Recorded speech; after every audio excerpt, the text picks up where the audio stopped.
नमस्कार शेतकरी मित्रांनो, आज दिनांक 27 सप्टेंबर। आज 5 बाजार समितीचे हळद बाजारभाव जाहीर झाले आणि हळद भावामध्ये थोडाफार बदल देखील झाला आहे। चला तर मग व्हिडिओला सुरुवात करूया।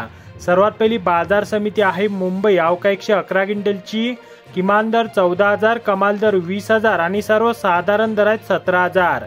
पुढील बाजार समिती आहे नांदेड। अवका 482 क्विंटलची किमान दर 7,000, कमाल दर 14,700 आणि सर्वसाधारण दर आहे 13,800।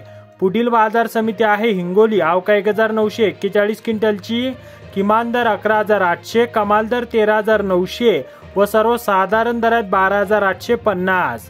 पुढील बाजार समिती आहे बसमत। अवका 460 क्विंटलची किमान दर 10,000, कमाल दर 15,005 आणि सर्वसाधारण दर आहेत 12,502। पुढील बाजार समिती आहे लोहा। अवका 17 क्विंटलची किमान दर 8,000, कमाल दर 13,400 आणि सर्वसाधारण दर आहेत 12,800। तर शेतकरी मित्रांनो, असेच दररोजचे संपूर्ण कृषी उत्पन्न बाजार समितीचे बाजारभाव पाहण्यासाठी आपल्या चॅनलला सबस्क्राइब करा आणि व्हिडिओला लाईक करायला विसरू नका।